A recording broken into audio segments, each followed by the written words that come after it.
or we have done justice to what for this faculty development program is being organized. So we are able to provide wonderful topics, the topics that are quite new, and we are able to introduce new dimensions for English literary research. So in continuation of the program, and as a final lecture, we have today amidst us Professor S. Chitra, faculty and program leader of Royal University of Bhutan. And she has all her education in Anna University. She worked in Anna University and in prestigious colleges in Chennai. She has completed her education. And we are fortunate that we met her at a conference that was organized in IIT Patna. And from that conference at IIT Patna, that we are able to interact, and as a result, that we are having her as a resource person to talk about cultural identities, the paradigmatic shift in cultural identities, and she'll be focusing on both colonial and post-colonial to cosmopolitan modes. And to people who are new to Madam, no, she is a person who can talk about both literary aspects as well as linguistic or language elements. So that is how she used to organize her lectures whenever she delivers lectures at places like, I was able to listen to her at quite a few places, and she organizes her lecture in such a way that it will touch upon all the aspects, not only literary theories. She'll also talk about the language or linguistic elements also. So with that, I don't want to take much of time. I invite Dr. S. Chitra to enlighten us with her topic. I invite her on behalf of the participants, on behalf of the Department of English and Foreign Languages, Bharatiya University, and on behalf of my colleagues. Welcome, ma'am, please. Thank you, sir.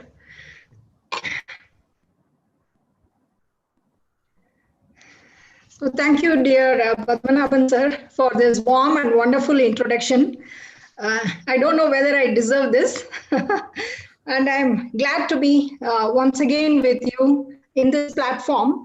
And this is a wonderful initiative, which I have to congratulate that during this pandemic also, your efforts continue to go unabated, I should say. And my wishes and my greetings to the professors who are attending this program to enrich the knowledge and to add new dimensions to what you have been exploring as faculty. And I'm very glad to be part of this faculty development program. Regards to Department of English, Bharatiya University, and to Professor, the organizer exclusively. And my greetings to the wonderful participants of today. Though we are in virtual platform, I am much glad to be interacting with you all in this moment. On this last day, I have chosen this topic to talk about something known and unknown. So it is a movement from known to unknown through paradigmatic shift, the shift that has been constantly driving us, change being the constant force of life. Even in literary theories and in literary studies, this shift and evolution has been a constant phenomenon that as faculty members, we have been witnessing and we have been researching upon and about. Here, the shift is in terms of cultural identities. Cultural identity is a known topic from colonial times. Then through post-colonial phase, we looked back at colonial moments, but now there is an emerging trend that becomes an added dimension to this, which is cosmopolitanism, and that mode of thinking and that mode of cosmopolitan identities in this globalized era becomes a new addition, which I thought of exploring for today's session. With this brief note, Let me introduce the key terms we will be dealing with in today's session. Culture, identity, and cosmopolitanism are the key terms that I would like to introduce at the outset of this lecture. To begin with, the etymological meaning of culture from the field agriculture. It means obviously to grow, and later refinement, attaining refinement, and to become refined added a new dimension to it.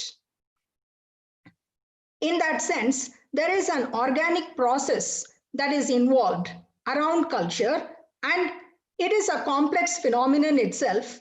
And in the process of culture, there are a lot of shifts that are taking place, as the term, the etymological meaning indicates that it is not static. It is something that keeps growing. As it grows, it also changes.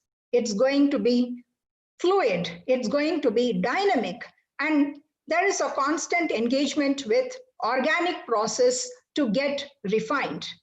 As a result, materiality and abstraction become the two attributes of culture, which is also mutable in its quality.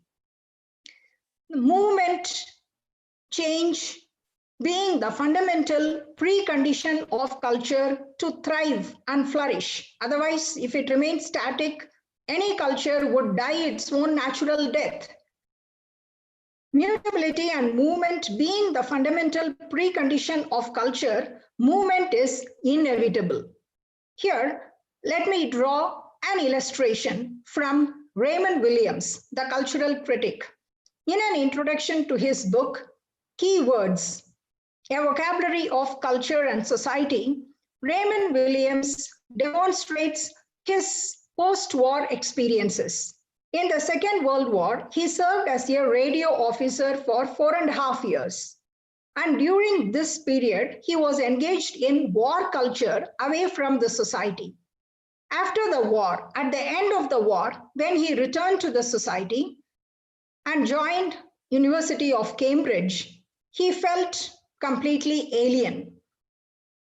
He could not familiarize himself with the culture that he came across in the society. After a gap of 4.5 years, when he rejoined the society, he felt culture has moved forward and he had been left behind.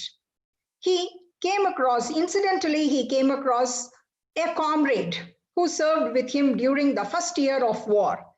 They talked about many things except the past, except the war experiences. They talked about the present condition of the society.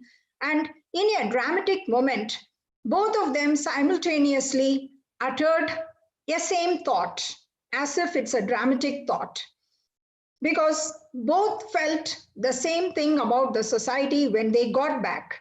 The fact is that their observation is that they observed like this. The fact is that the society, they mention it as society, the society does not speak the same language.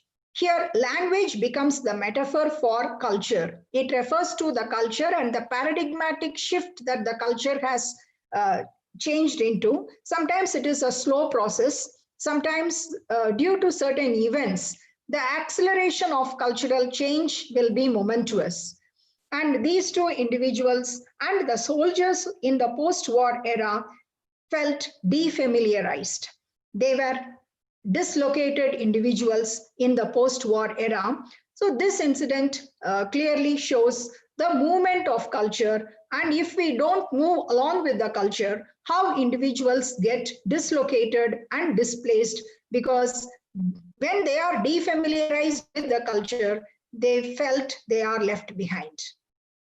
This characteristic is also applicable to identity, which is again not static. Identity is again fluid, it's dynamic, it changes. That is another precondition of identity. When I bring these two terms together, these are some of the common characteristics that aligns with culture and identity. When we talk about cultural identity, both of them cannot remain static. They are fluid, they are mutable, and they continue to move and grow. There is an organic process through which these two terms engage themselves in literary studies. And identity, as we know, is composed of three different components. First one, our personal identity with individual characteristic traits.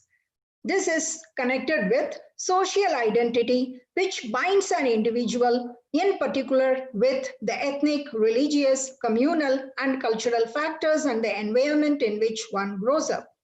And there is a third component added to it, that is the general human identity that binds him or her with all people, and this assumes a universal notion.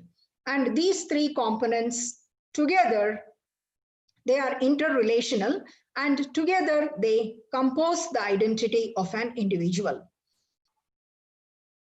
And some of the commonplace post-colonial themes revolve around these factors. The multiple host of literary text, fiction, and drama that had been produced during post-colonial times deals commonly with identity crisis. Or it can be a quest or search for identity, or it would be a construction, a reconstruction of identity, or construction of new identity, assertion of identity, or something that emerges from conflict. There are a lot of cultural conflicts. From those conflicts, something new emerges out of old in the form of construction or in the form of emergence. This is how cultural identity had been dealt with in literary studies so far in the periphery of post-colonial literature. This becomes the center as well as the periphery in post-colonial discussion. But now there is a new dimension getting added to it, that is cosmopolitan. This adjective is added to cultural identities to give it a new definition and a new dimension to it, that is cosmopolitan cultural identities or cosmopolitan criticism as such. Cosmopolites, this Greek word means citizen of the world, and this came into prominence in the 1990s in recognition of diasporic mobility. Human mobility and resettlement, the primary features of diaspora, refers to people who move across, who cross borders or who cross boundaries, and who settle in locations different from their original homeland. As a result, mobility, that is movement and settlement, became the primary features of diasporic studies. And here, if we observe the mobility pattern, this pattern of movement had been set in motion by colonialism in the sense of European modernism, which got accelerated further by either forced, semi, or voluntary forces of alienation in the post-imperial 20th century. Here, I bring in the idea of European modernism, but since I am addressing a university located in Tamil Nadu, I don't want to leave behind the idea and the notion of cosmopolitanism that existed in ancient Tamil sayings before these literary influences came into existence. This is already there in our Tamil literature by means of Thiraikadal Odium Diraviyam Thedu. That carries the sense of diaspora, movement, and mobility. And Yadam Ure Yavarum Kelir. In a very succinct manner, this saying captures the meaning of cosmopolitan, that is, we are also the citizens of the world.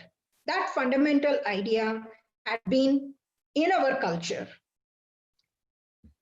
In that sense, this term, the cosmopolitanism, indicates all human beings, regardless of their political affiliation, belong to a single community. And ultimately, it is a kind of utopian notion that concurs with the post-colonial critiques of nationalism and nation state.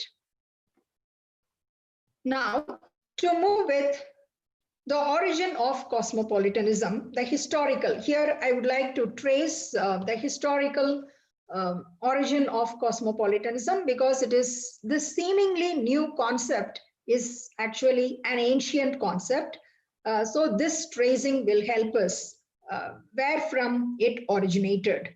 Apart from our Tamil culture, in the Greco-Roman world, there are certain evidences about the emergence and the gesture of cosmopolitanism that had been present since ancient times.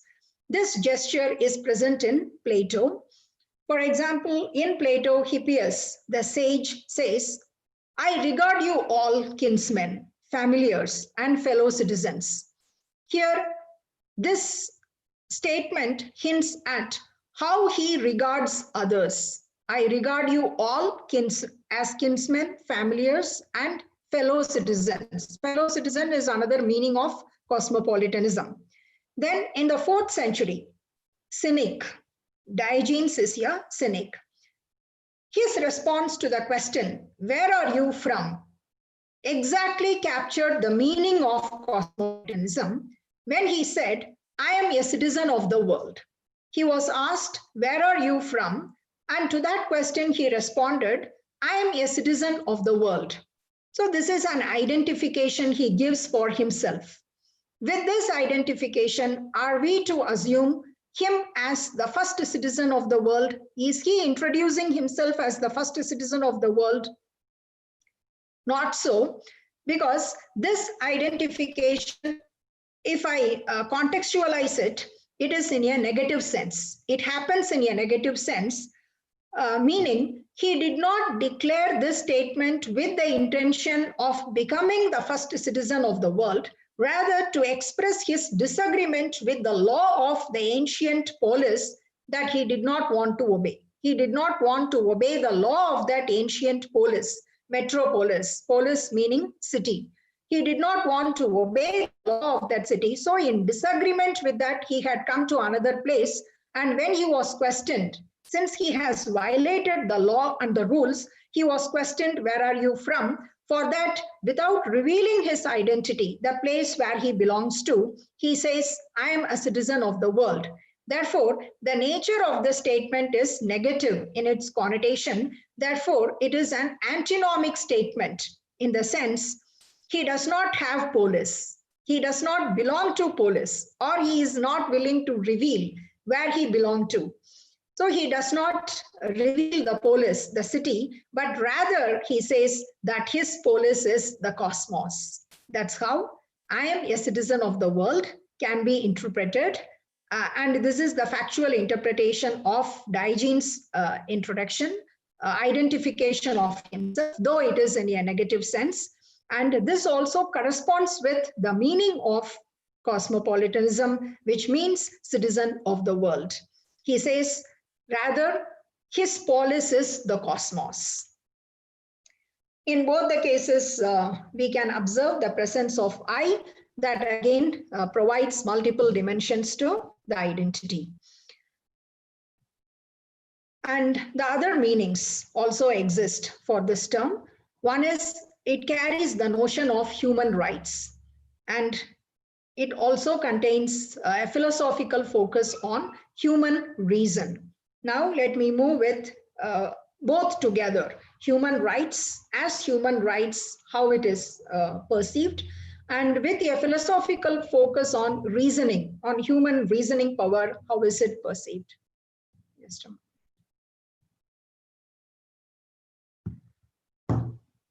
Stoic, there had been a school after this in the Greco-Roman world. The Stoic philosophical school proposed an ideal in the philosophical focus. It proposed an ideal city. And this proposal, the originator of this proposal is Zeno of Citium. This is how it began. The idea of cosmopolitanism, the Stoic cosmopolitanism, actually turned the negative identification of Diogenes into a positive concept by proposing an ideal city, something like a utopia. And the originator of this proposal is Zeno of Citium. And followed by this idea, his disciple Chrysippus, he devised a doctrine, and that doctrine was named Cosmopolis. He devised the doctrine of Cosmopolis with a presumption that since all human beings are citizens of Cosmopolis, due to their possession of reason, that is reasoning power, they can understand the true law. And he follows, we should look upon, based on this premise, we should follow and look upon other human beings with affinity as they all belong to us. And the premise for this affinity to consider all human beings with certain fellowship is founded on reason.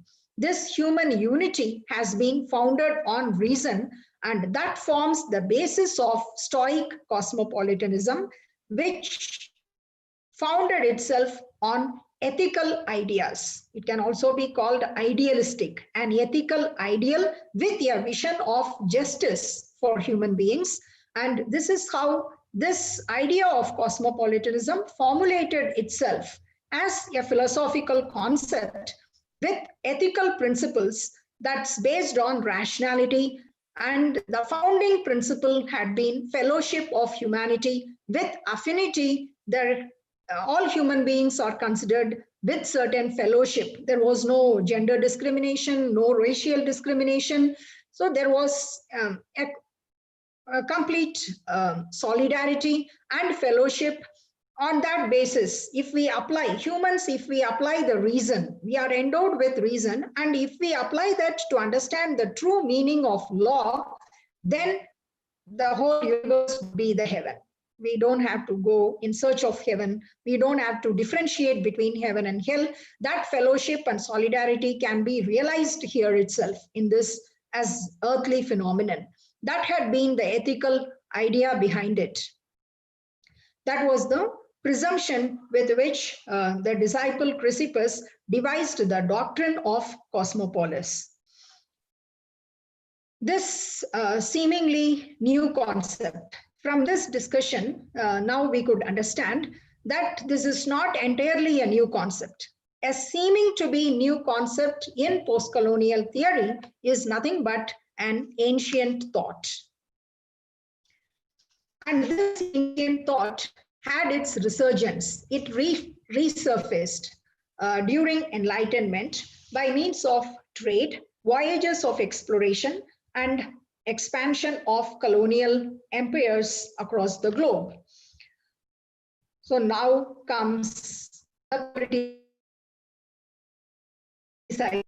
ethical idea that was based on rationality and fellowship of human beings, transformed itself into law that regulates relationships between imperial subjects.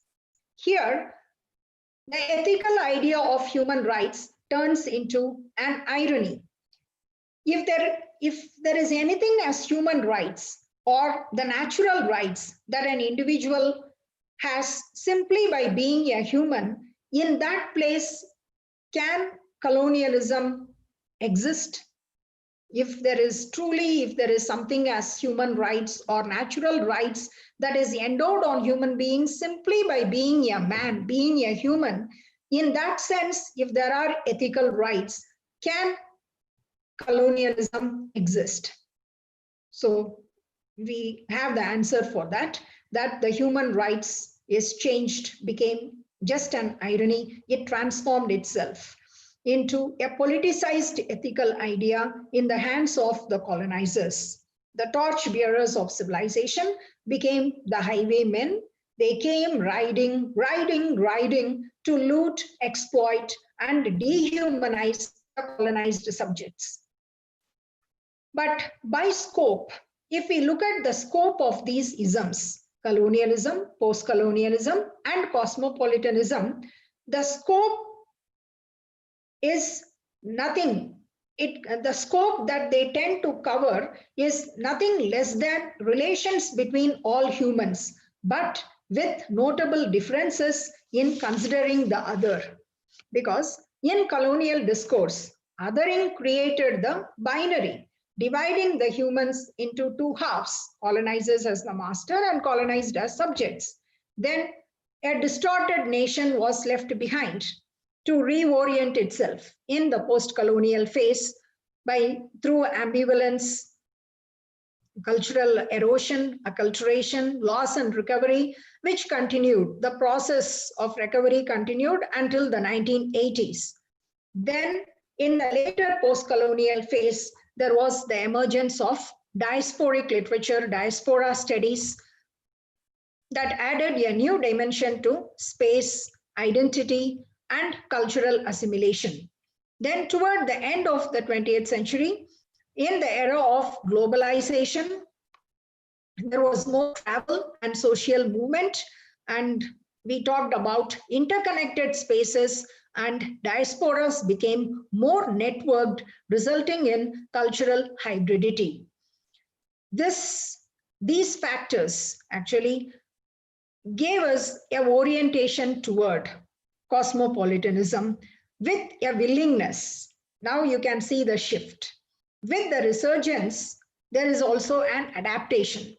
Earlier, the othering was considered as a binary of division. It was a division. Now there is a willingness to engage with the other. That moment and the movement, the social movement and the moment of globalization entails an intellectual and aesthetic openness toward divergent cultural experiences in the name of hybridity.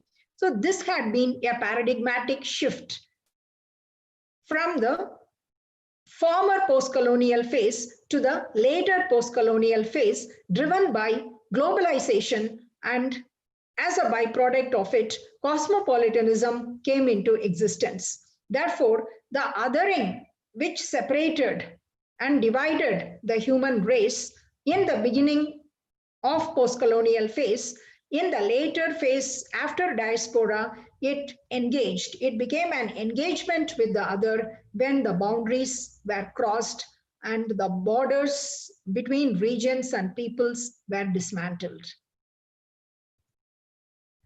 Now let's come to the crux of today's discussion.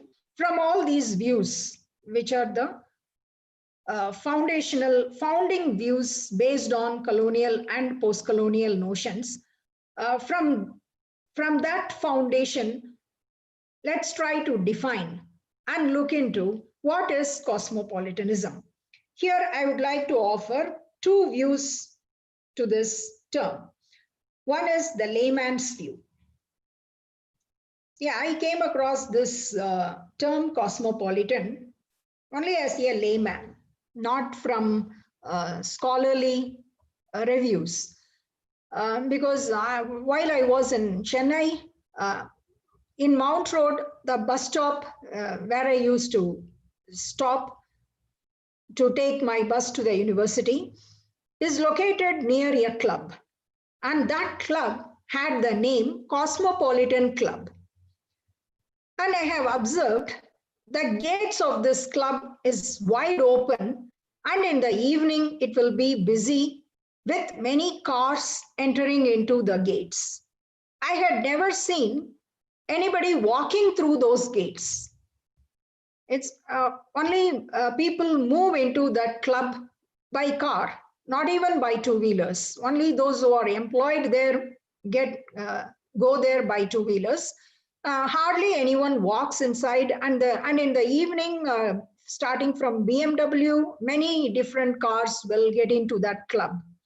So this gives us the view that cosmopolitan means something to do with lifestyle. It means urbanity, sophistication, and wealth. At the outset, these are the meanings that we can figure out with the term cosmopolitan. And to develop it further, it might be a specific idea or an outlook related with wealth and sophistication.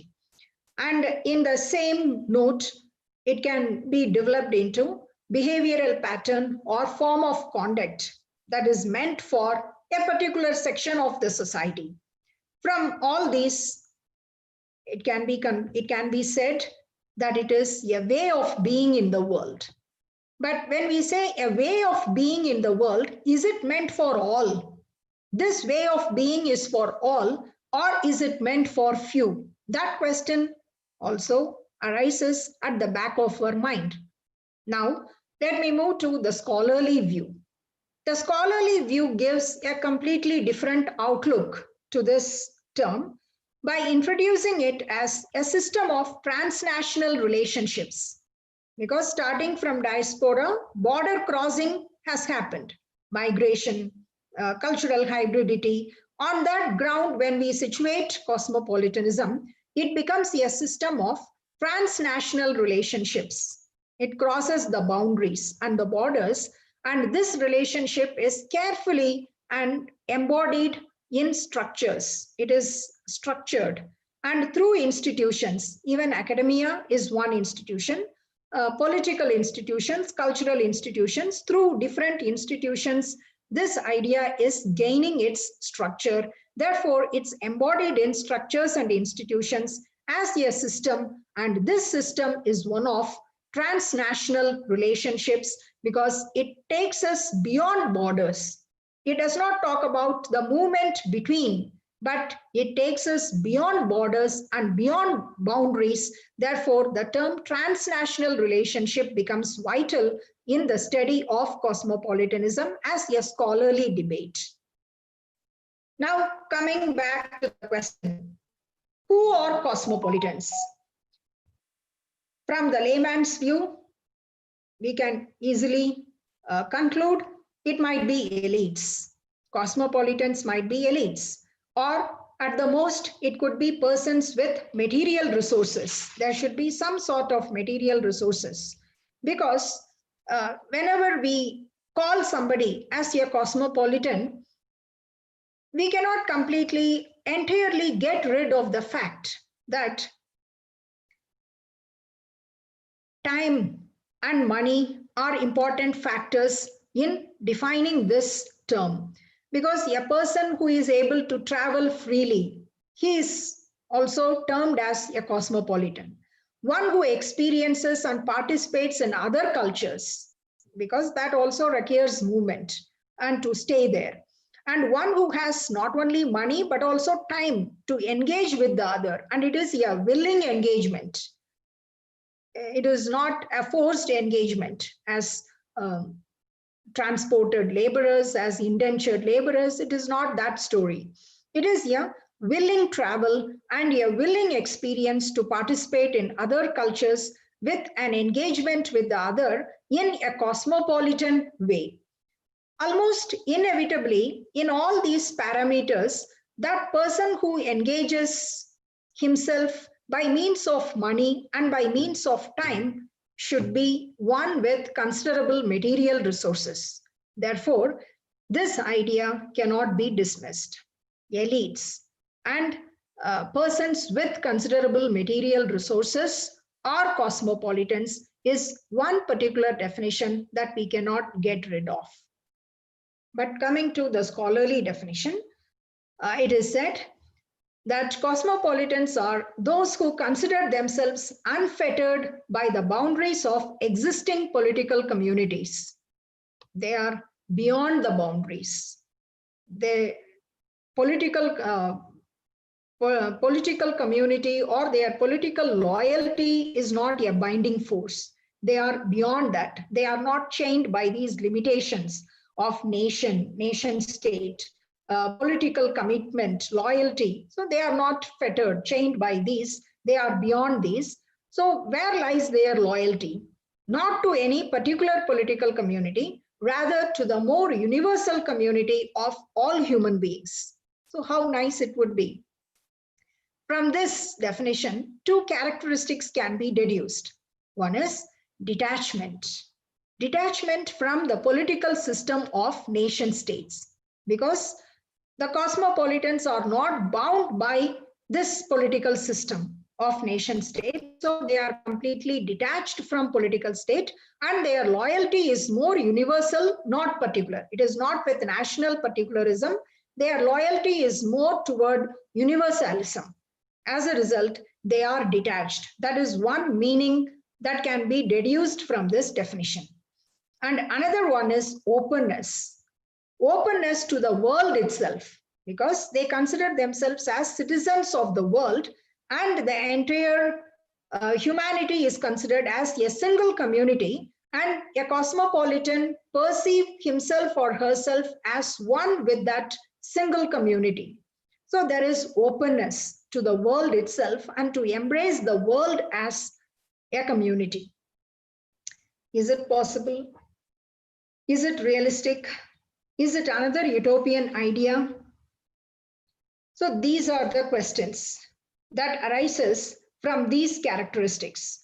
When it talks about detachment or detached attachment and openness, I have a doubt here. Are we discussing about cosmopolitanism, or do we discuss about contemplation, a class, a meditation practice, or is it a contemplation where we talk about detachment and open-mindedness? Is it something like that? So what this cosmopolitanism exactly means? Here, when it comes to, I would like to draw another example. When it comes to idolatry worship, why most of the religions adopt idolatry worship? We can think of nature. Yeah, I am surrounded by mountains in Bhutan. So the whole Bhutan is surrounded by mountains, and they are the walls, like the China wall. Here, these mountains are the boundaries. Wherever one look into, all the three sides will be only mountains, and there will be a town located inside a valley. And the valley is situated in a low hill, which is all surrounded by gigantic mountains and with open sky.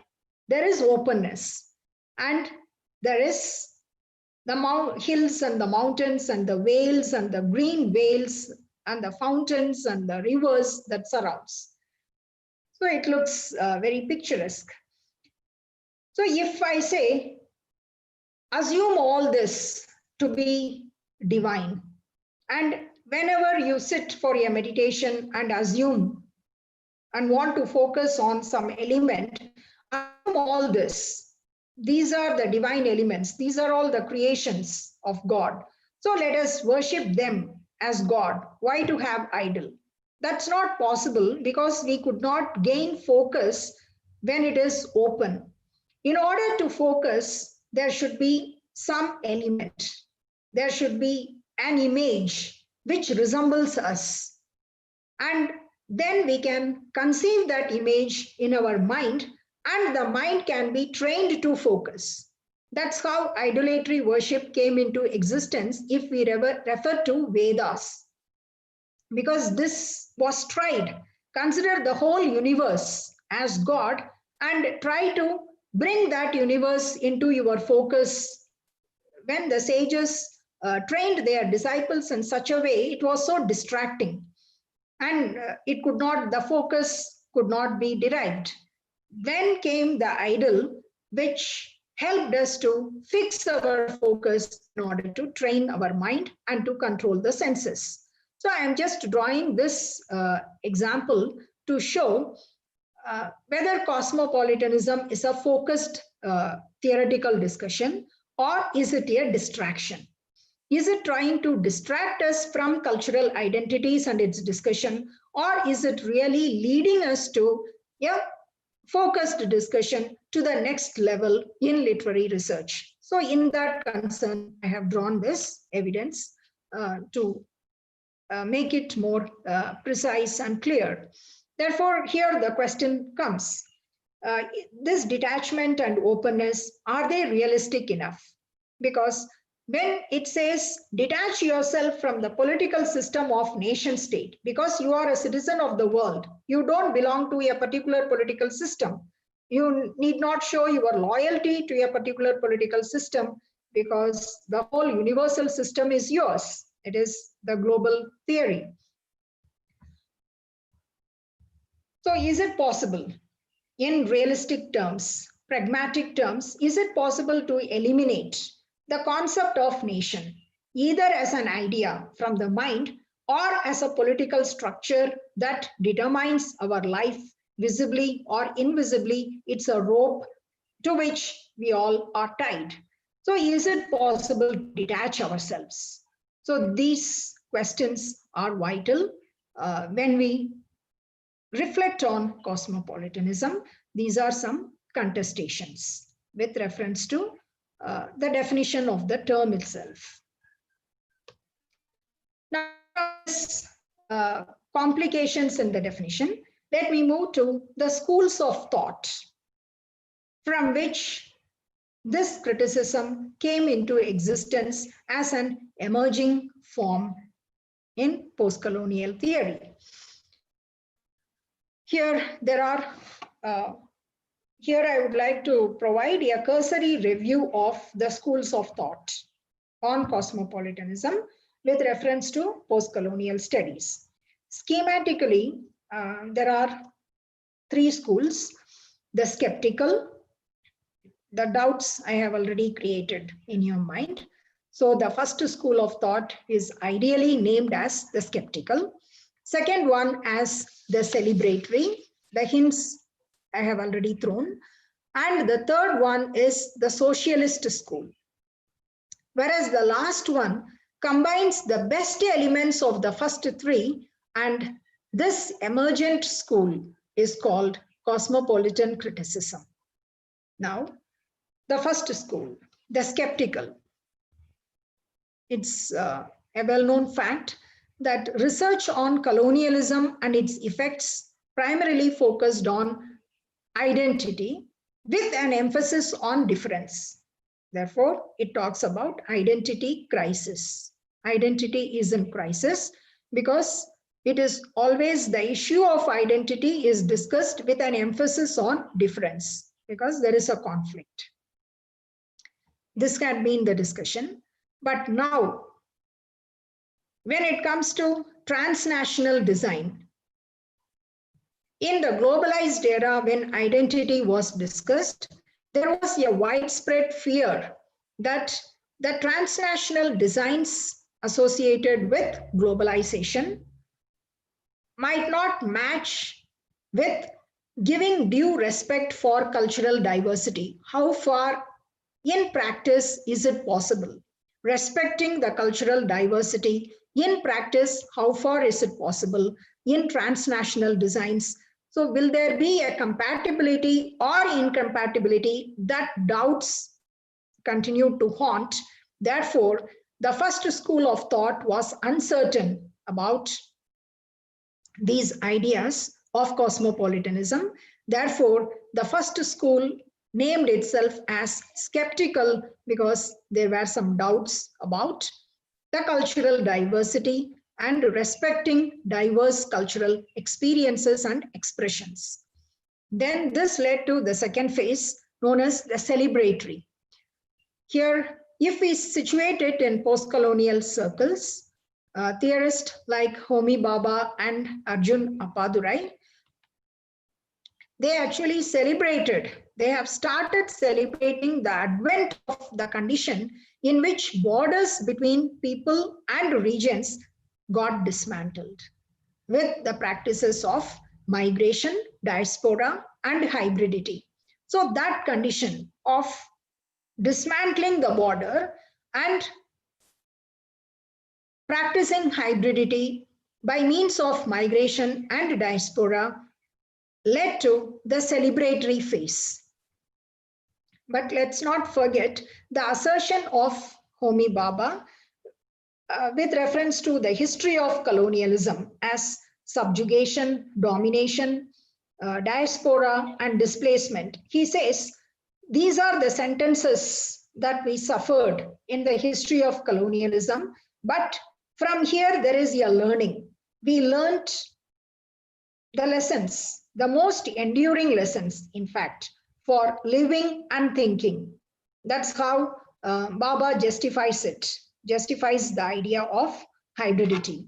And then he introduces the normative third space with reference to hybridity, and he makes the readers believe in bridging the cultural conflicts by means of negotiation and communication.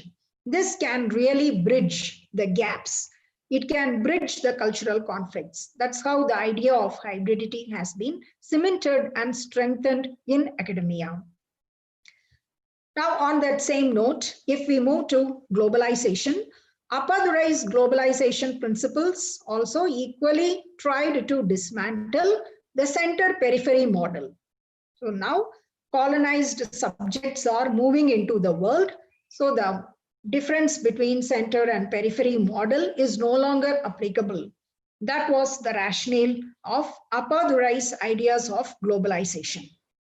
Therefore, here there is a celebration.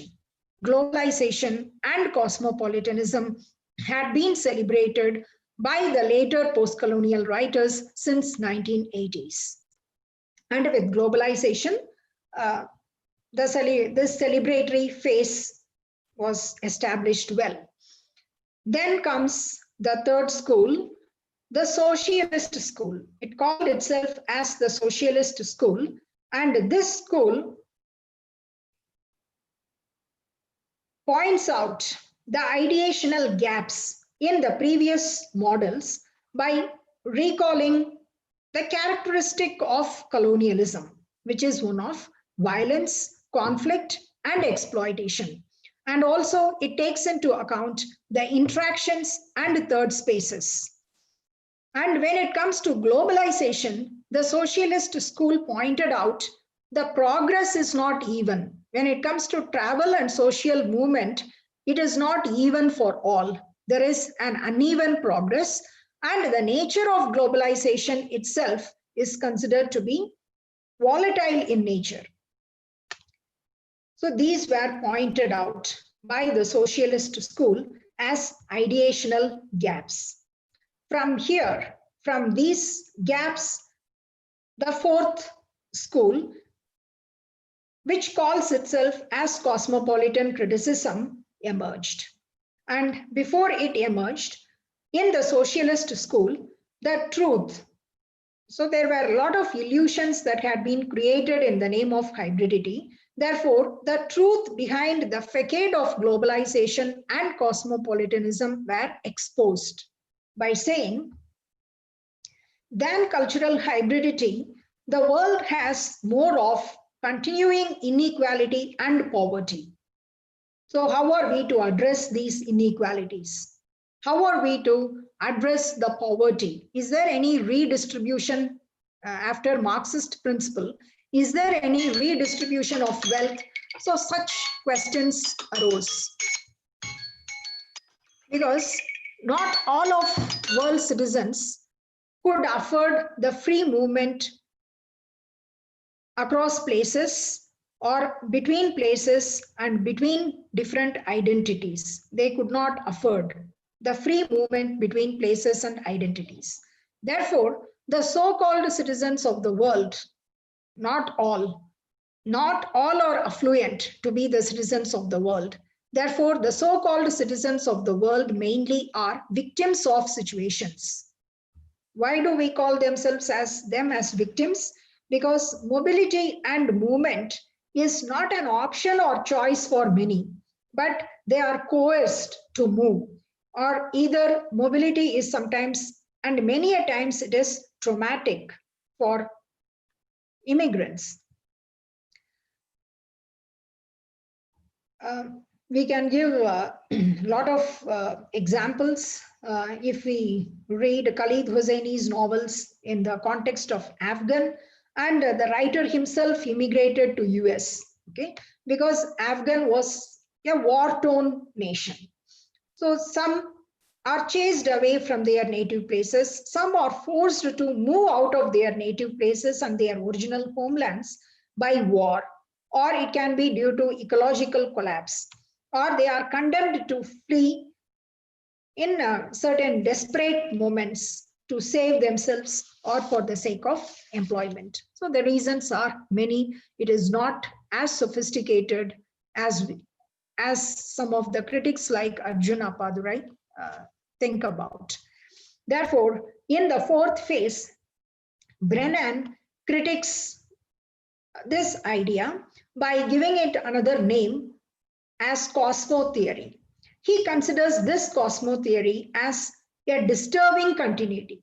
Yes, this is a continuity of globalization, but then this continuity is a disturbing continuity because it is situated between two discourses. One is the discourse of globalization. Now globalization has become essential in government planning also. And on the other hand, there is the discourse of cosmopolitanism, which is gaining ground in the discipline of humanities. And this continuity is rather a disturbing continuity situated between the discourses of globalization and cosmopolitanism. This is one idea. And another idea is, like globalization, cosmopolitanism is also an ideological tool for prescription rather than for accurate description, because it's not a reality, but it is just an objective. And in other words, Paul Smith calls it as a dream. What sort of a dream? It is a millennial dream, because the gullible academics have been intoxicated with the rhetoric of flow of ideas, information, flow of capital, then networks, diasporas are networked, exchanges, but all these create only an illusory hybridity because electronically produced. It is an electronically produced cultural hybridity, but not in the real sense. Therefore, from this discussion of the three isms, we could infer that the isms are nothing but an euphemism. To cosmopolitanism is also an euphemism because it disguises contemporary forms of imperial powers. In the later post-colonial phase, this contemporary form of imperial power had been disguised in different names and by different means. How can we forget capitalism, which is the foremost offspring of colonialism, and it continues to rule our lives in this globalized world?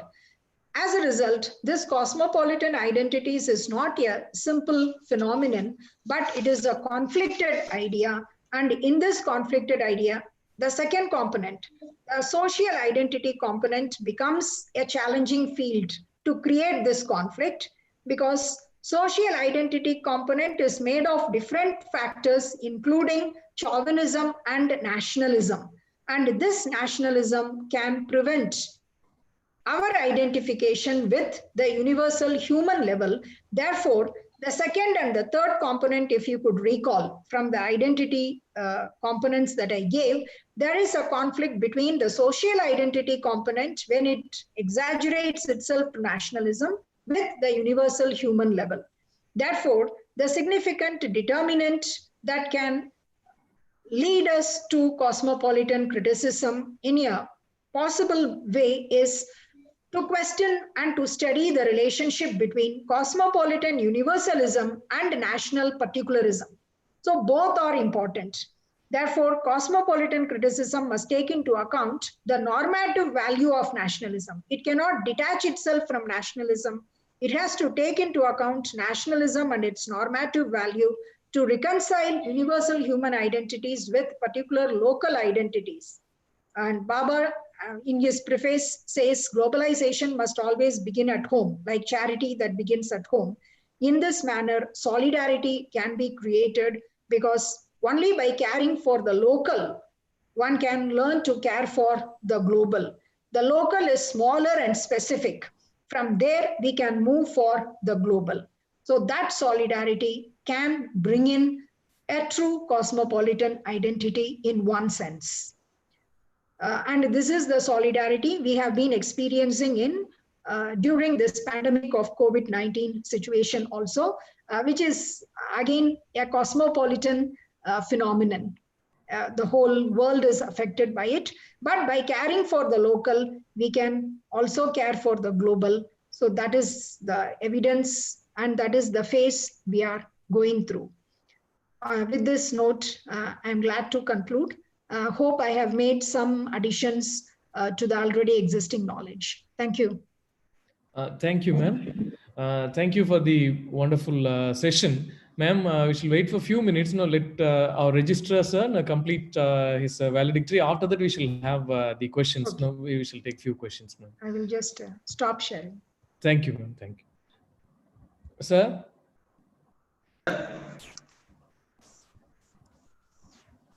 Sir. Very good afternoon. Dear participants, No, I'm very much glad to welcome our Honorable Registrar, Professor Dr. Murugan, to deliver the valedictory address. Professor Dr. Murugan is an ardent researcher, one who has a huge volume of publication. So he served as Vice Chancellor of Tiruvallur University, and here in Bharati University, his research interests have propelled to greater heights, and he has achieved so much in publishing high impact journals, and he has visited so many countries. And a quite interesting information that I should share with you is that he is more than science, more than his administrative acumen. He is very much interested in photography, and the picture that we were having yesterday in our WhatsApp status was taken by Professor, our registrar. And on behalf of all the participants, on behalf of the Department of English, I request Professor to deliver the valedictory address. Sir, please. Very good afternoon and very good evening to everybody. Really, I am very happy to participate in this 7-day. Okay. I am very happy to participate in the 7-day faculty development program on research trends in English studies. Really, I'm very happy. It has happened from 22nd July to 29 July 2020 in our campus. That has been organized by Department of English and Foreign Languages, and really I'm very happy. And I'm very happy to say that I am really attached with faculty members from Department of English. Dr. Saravana Selvan, Dr. Nagaraj, and Dr. Badmanabhan, and all other staff members. And I have a cordial relationship, so that today they have a validity program. I'm very happy, and I think the participants actively participated in all sessions, and their questions were promptly answered by the resource person. And also I heard a lecture from Madam Sitra, Dr. Sitra. It was very interesting, and they have covered the wide nature of topics like cultural studies, Northeast fiction, gender studies, and research methodology were included. And really, I am very happy. The research persons from Kerala University, IIT Kanpur, BHU, and then Madurai Kamaraj University, Periyar University, Royal University of Bhutan, and Gandhigram Rural Institute were participated. They have invited, they have shared their knowledge, and all resource persons are very handsome, right from everybody are handsome and very beautiful. And really, I happen to see their picture, both color and block photographs. And really, I think the participants might have benefited in this seminar. And I personally congratulate Dr. Badhunavan and their associates, and for inviting me for this validity function. And really, it is a very nice occasion, and we are meeting each other in the webinar or Zoom meeting. And it's a pandemic situation. Viral has given a lot of opportunities to see all their faces in a very, very, very enthusiastic faces are I'm seeing now. And then the pandemic virus has originated from Wuhan province, China. Really, I have also visited 10 years before, 11 years before Wuhan. It is a very beautiful city. And then the lot of rivers is there, we can say that is a city of river in China. And then it is a very beautiful and all those things. And I also visited the same institute 2009, Wuhan Institute of Virology. And then so that anyhow we are very, very cleverly managing the pandemic situation. Each and everybody are very hygienic. Our university are functioning, university is functioning very well during this pandemic situation. Our Honorable Vice Chancellor inaugurated this great conference. and then and this juncture, COVID on side, viral infection on side. On the other hand, we have what is that, the locust, the grasshopper problem in India. It has been originated from Africa, and through Afghanistan entered into the Rajasthan. It devastated all crop plants and plantations. It is also a natural calamities in and around the world. So that I personally congratulate each and everybody from not zoology department, there is a department of English. So that since I belong to zoology department, it has come in my mind. So that I wish each and everybody, and I think you will progress very well, and you will publish more paper, more guidance, and more benefits. And our university is a very nice university situated in foothills of Western Ghats, and we got a very nice gardening and other thing. So that I am very happy, Dr. Badhanavan and the other participants, and Dr. David, and thank you, ma'am. Thank you, ma'am, and Dr. other fellows. Thank you once again. Thank you very much. Thank you. So today you are very tired, I think. Okay, thank you very much. Thank you. Yesterday your photograph was very nice. Thank you. Thank you, our Perugura. Okay, no problem. Dear participants, if you have any questions, we may go ahead with the resource person, and after that we shall conclude. Sir, madam, don't you want to பேசிக்கலாமாங்க sir? Sir, தாராளமா. பேசலாமா? தாராளமா பேசுங்க. Madam, வணக்கம் madam. வணக்கம் sir. நான் என் பேர் இடமா இருந்தேங்க, நான் கோயம்புத்தூர்ல இருக்கேன் மேடம். ஓகே. ஆமா, ரொம்ப சிறப்பா நடத்தினீங்க இந்த நிகழ்ச்சியை. Lecture was wonderful. It's a grand fitting finale. ஆமாங்க, 7th டே வந்து எங்களுக்கு இந்த செக்ஷன் வந்து போனதே தெரியல madam. It is really wonderful, exceptional. Okay sir, ரொம்ப நன்றி மேடம். மிக்க நன்றி. It's my pleasure sir. Thank you. Thank you madam. Thank you. Padmanabhan sir, thank you sir. Sir, thank you sir.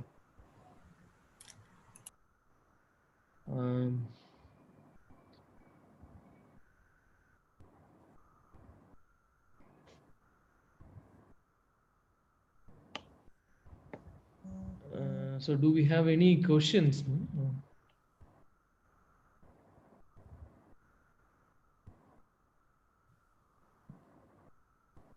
There's a question, sir. Sir, I could say one question. Yes, please. If I pick two questions from the chat box. Yes. One question is raised by Dr. Sashi. Who are the cultural theorists in Indian English writing? Here I would like to point out A.K. Ramanujan as a cultural theorist when it comes to Indian English literature, because his theoretical concepts in relation to folklore especially, and also in relation to poetry, Tamil poetry translated into English. Ancient Tamil poems had been translated into English by him, and here he applies certain theoretical paradigm. And I have conducted a research on that by applying two theories used by A.K. Ramanujan to analyze the folk tales of India as well as the folk tales of Bhutan. They are context-sensitive principle. This is one theoretical framework that he applies. And another one is reflexivity. One is context sensitivity and another one is reflexivity. And in reflexivity, there are three kinds of reflexivity that he talks about.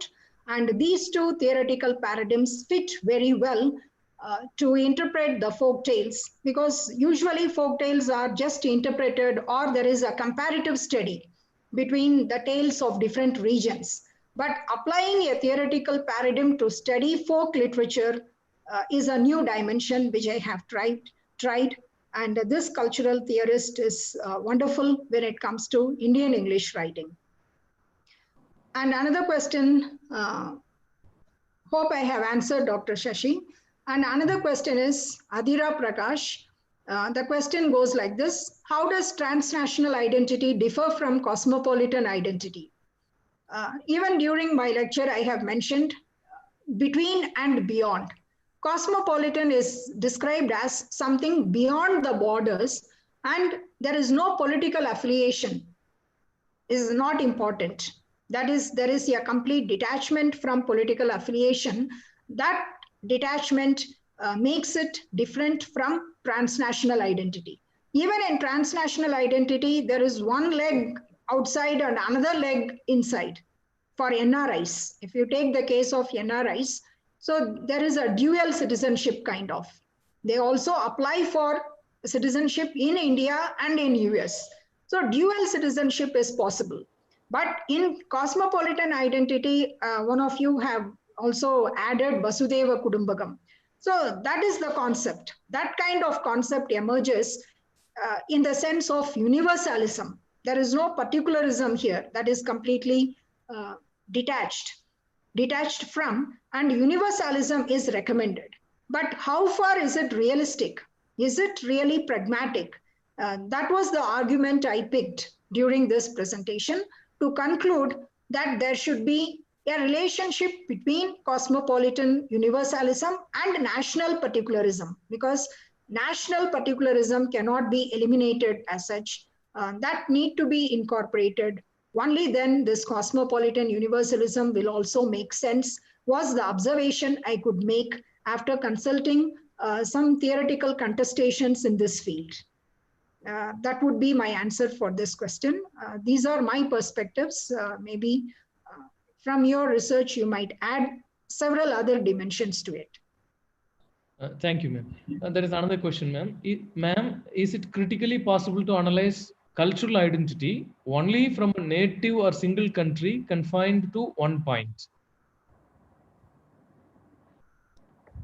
It's a question from Professor Manohar, ma'am. Okay. Yeah, that is also possible, because when we take novels as a representation, fiction, contemporary fiction and post-colonial novels, for example, the novels of V.S. Naipaul as a representation of cultural identity, because sometimes the novels of Jhumpa Lahiri, the novels of V.S. Naipaul, they traverse between a few generations, at least a minimum 2 to 3 generations, the plot, the narrative traverses. In such context, we can really move through the cultural identity of a single unit and how over generations it has transformed itself. One, starting with the immigrant, and then when the immigrants settle themselves in the new location, then how their identity emerge and how they engage in the construction of their identity becomes the entire research idea. That could be the research idea, fundamentally related to a novel, a narrative that is situated in one place. For instance, House for Mr. Biswas, situated in Trinidad. Though it talks about the first generation who were immigrants to Trinidad, most of the locale of the plot is in Trinidad and Trinidadian community. So in that sense, a single unit and a single community can become the platform for the discussion. Thank you, ma'am.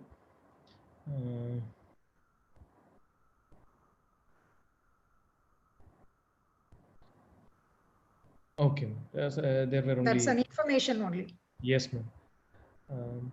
Ma'am, thank you very much for accepting our invitation and for delivering a wonderful lecture that you discussed various concepts related to identity from a very complex phenomenon. No? You talked about colonial and post-colonial perspectives and the cosmopolitan identity, which is really highly informative, and the examples that you provided, you introduced the concepts, and also you have given an exhaustive list of examples by which you have explained every concept in a clear and in a wonderful way that everyone can easily understand. Because such topics like colonial and post-colonial themes, will always be very much complex. But today, now, from listening to your lecture, now we can think that there is a possibility that those concepts can be explained in such simple terms also. That you have taken examples from various sources, not only from English literature, now you have taken from many of the Indian literature and from regional literature also. That was really wonderful. And this is what we expected to deliver through this faculty development program. And all the resource persons have done a wonderful job by providing excellent presentation. And yours, the last one, had made a befitting conclusion to our faculty development program. It was such a nice lecture that you have given, a well organized, highly informative lecture. I thank you on behalf of the Department of English, Bharati University, and on behalf of the participants here, all the learned participants. I wish to extend my sincere gratitude for accepting our invitation and for the wonderful lecture that you have delivered. Thank you, ma'am. Thank you very much. Yeah. Thank you for those wonderful words. Thank you for the opportunity, sir. And Thank on you. the same note, I join you to wish all the participants a wonderful career ahead. Thank you. Thank you. Thank you, ma'am. Thank you, ma'am. Dear participants, now as a routine, now we'll conclude this faculty development program with a report from my colleague, Dr. Kasirajan. Now he will give the report of what has happened in the 7 days. And I have an information, very important information to tell you all that we plan to give you a certificate today itself. But as you all might be knowing, our HOD is not well. Now he had some health issues, and possibly tomorrow he will join. And once he joins, we will be able to prepare the certificates. The certificates are already ready, but we need some signature. And so we will give you one usual feedback now, and we'll give another feedback. Please fill that feedback either tomorrow or day after tomorrow. And once you fill up that feedback form, as you all might be knowing, your certificates will be delivered to your email. So I regret for inconvenience cost. Usually, it is a usual practice in Bharatiya. Now, whenever we complete our sessions, after the session, we used to provide the certificates. But unfortunately, this time we are not able to do that. I regret for that. But I'm sure that you will get the certificates either tomorrow or day after tomorrow. It is purely because of an unfortunate health issue of our HOD. I thank you all for your patient listening, and I invite Dr. Kasirajan. Kasi, please read out the report of the FDP. Sir, thank you, sir. Sir, thank you, sir. So, good evening to all. It's my great pleasure to deliver the report of this 7th-day faculty development program. See, this faculty development program started on 22nd July 2020 with the inaugural addresses of the Honorable Vice Chancellor, Professor Dr. P. Kaliraj. So, more than 100 participants in the registered for the program. The resource person, the 2 lectures were organized every day. The resource persons from Kerala University, IIT Kanpur, Banaras Hindu University, University of Madras, University of Lucknow, Pondicherry University, Assam University, Alagappa University, Mother Teresa University, Manilmani Sundranar University, Periyar University, Royal University of Bhutan, and Gandhikram Rural Institute to be university were invited. Topics like cultural studies, postmodern studies, post-humanism, disability studies, access research, post-colonialism, hydropoetics, Northeast fiction, gender studies, and research methodology were included. The participants actively participated in all the sessions, and their questions were promptly answered by the resource person. Thank you, sir. Thank you for everyone. Thank you, Dr. Kasirajan.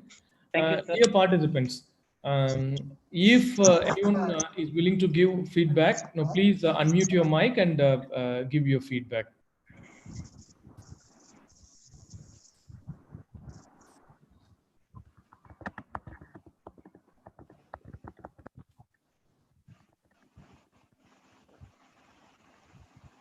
Anyone willing to give feedback, please? Yes, Rema, please. Good evening, sir. Good evening. Hello, am I audible? Yes. Hello. Rema. Yes, we are Hello. able to hear you. Please go ahead. Hello, good evening, sir. Good evening.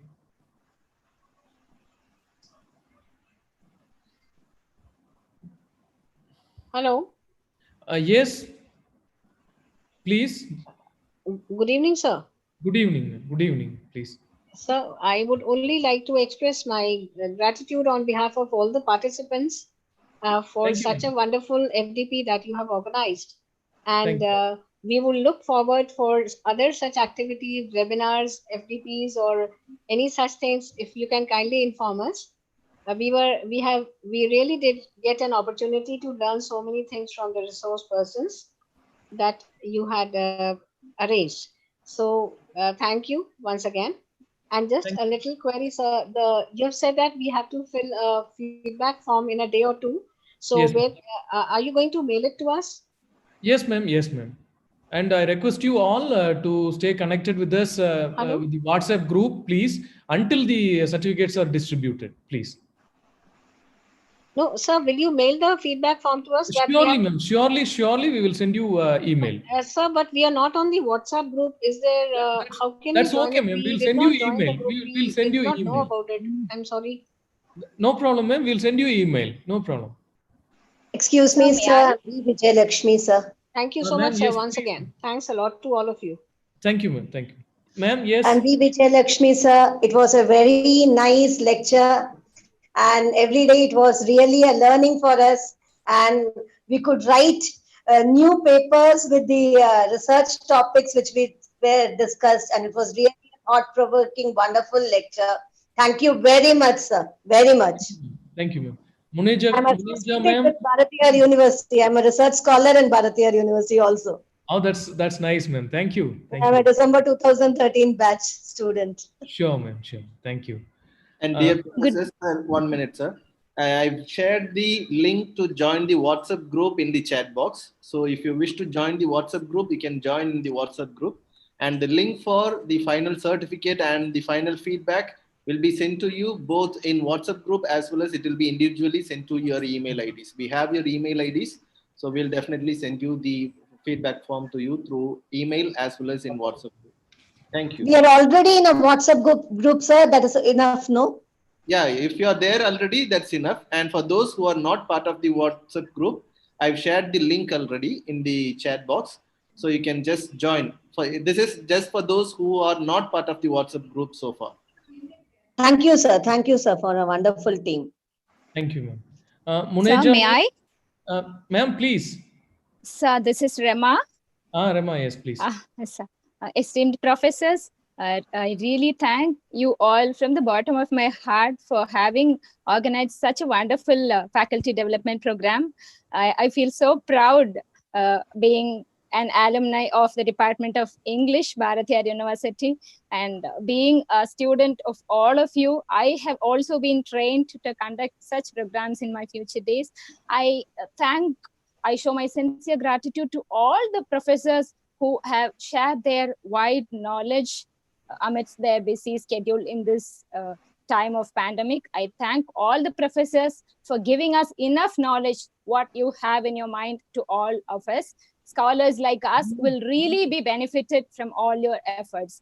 Thank you, the organizing team of the Department of English, Bharatiyar University, and thank you all professors. Thank you all. Thank you, Rema. Ma'am, Muneja, ma'am.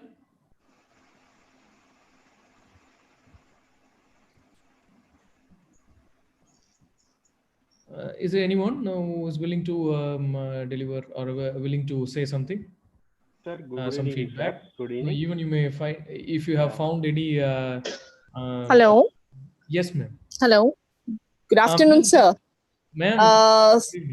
Samanija Khan here. Ma'am, thank you. Thank you so much for this wonderful FDP. I always had a very good impression of the Southern universities, but then, having an impression and getting this literally hands-on training, like all the lectures were superb. The theoretical foundations were so sound of the experts, and we got to learn so much, especially there were some fields like disability studies, of which I absolutely had no idea. And so many, even like what we did in the morning today, and Madam's session, so many new perspectives, so many new perspectives, and so much scholarship. I am impressed. And Dr. Padmanabhan, since we had that refresher course together, I always realized that you were really good academically. But then today I've realized academically, technically, Bhartiyar University Department of English, it is, really, really doing good work. And I hope to collaborate with you people in the future. All the best, and thank you so much. And thank you so much. It is all because of the teamwork that we have a really wonderful team of teachers. I agree. All the team, all the members. Thank you, ma'am. Thank you. All the best. Thank you, ma'am. I hope that we can conclude with that. Now I invite Dr. G. Vinod Kumar to propose the vote of thanks. Sir,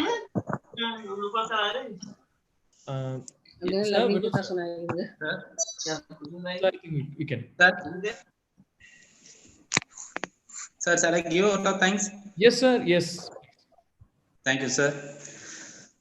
So, most respected Dr. P. Kaliraj, Vice Chancellor of our university, and most respected Dr. K. Murugan, Registrar of our university, and most respected Dr. P. Nagaraj, Associate Professor and Head, Department of English, Bharatiya University, and my beloved colleagues, Dr. B. Padmanabhan, Dr. M. Asida Varkis, and Dr. V. David Arpadaraj, and Dr. M. Kasirajan, and my dear learned fraternities. Good afternoon to all.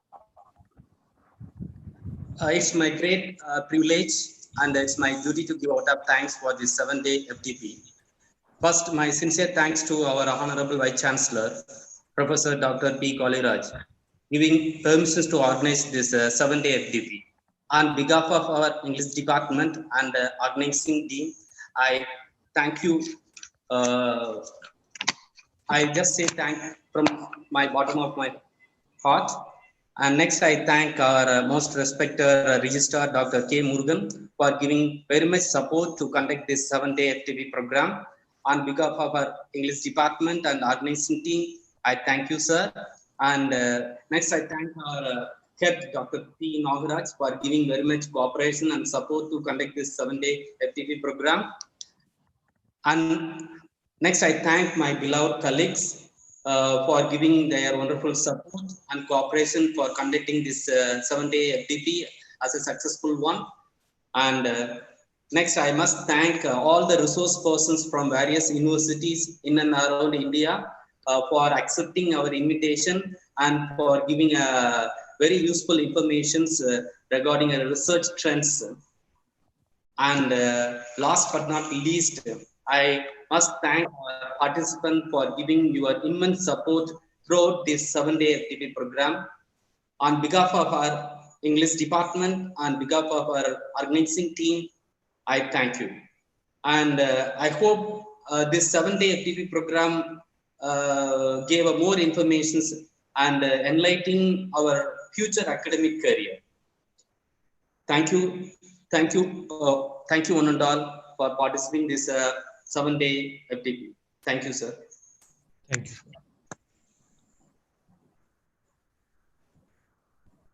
Thank you. David, we can leave.